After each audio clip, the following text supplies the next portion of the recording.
Hi, welcome back everybody. I always seem to be doing these videos recently when it's raining, but I'm very cozy in here. Just been reading my Kindle.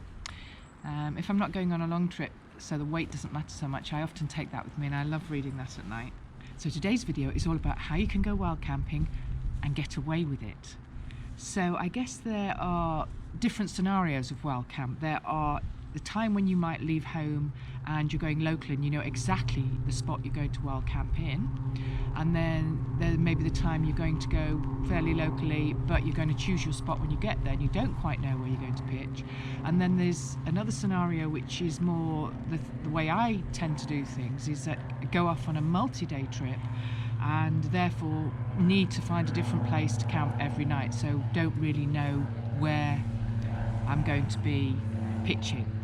So first off, obviously, if you're going off to Scotland, then that's great. You're going to be able to wild camp. There's just a few restrictions around Loch Lomond and places like that. And Dartmoor is also a good place to go and pitch up. Now, of course, if you read all the rules about wild camping, it says that it's illegal, but obviously fine with the permission of the landowner.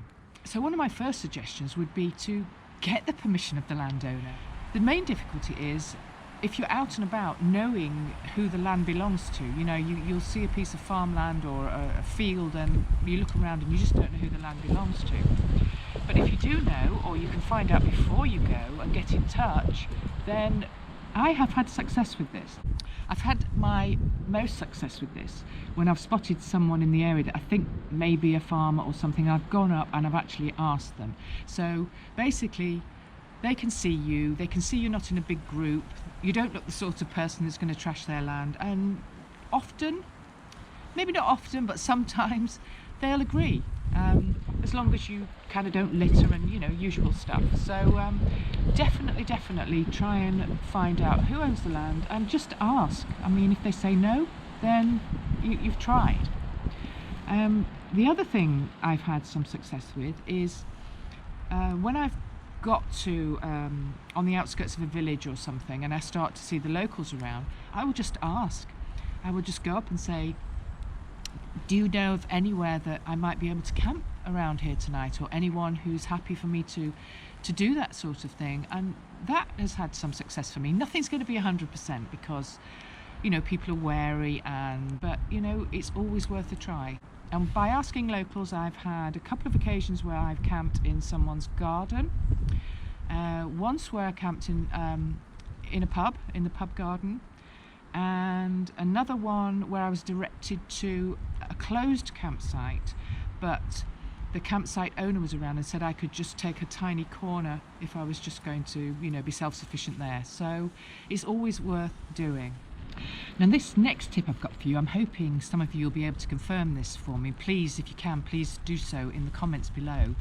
The site Cool Camping in the UK says that in the Brecon Beacons there is a list which is kept by the visitor centres, and it's a list of farmers and landowners who will actually be happy to accept you to wild camp on their land. The only thing is this list is not online and you have to actually go to the visitor centre to get the information. But I haven't been able to test this. I'll be doing it as soon as I can.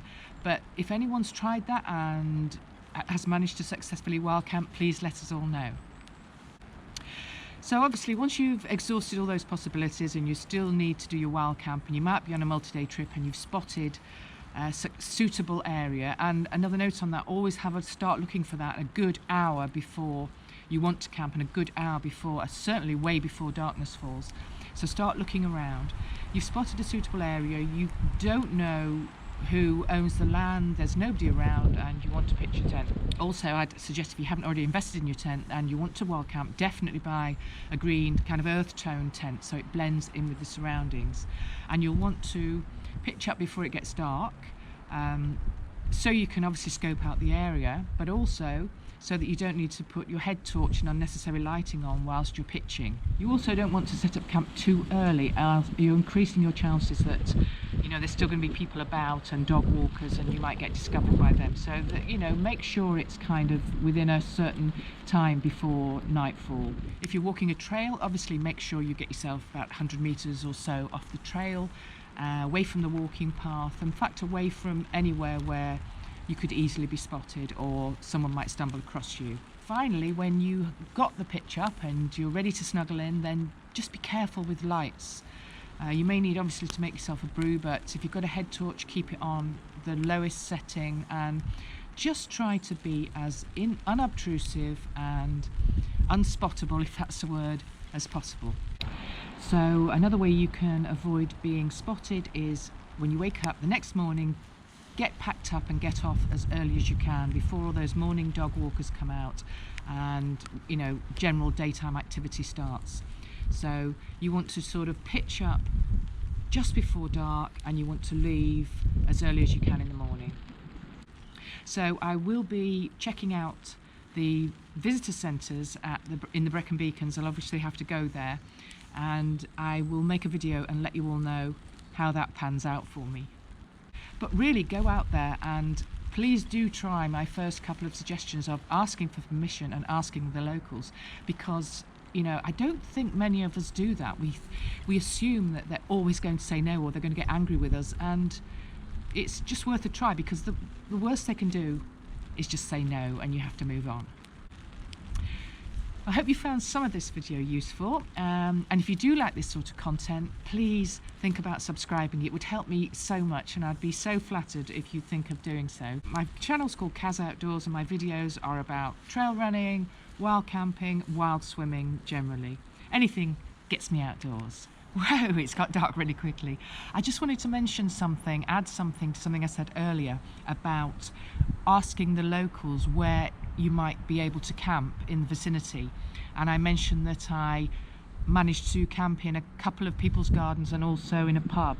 Obviously these are not the scenic wild camping spots of our dreams. That's more if you're like me and you're out on a multi-day hike and you just need to find somewhere to put your head down each night. Sometimes you'll strike lucky and you'll get a great view, but other times it's just a question of necessity and finding somewhere that you can pitch before the dark sets in. Obviously, if you're just going out for one day and you picked your spot, you're going to choose somewhere absolutely amazing. Thanks everyone, stay safe, see you next time.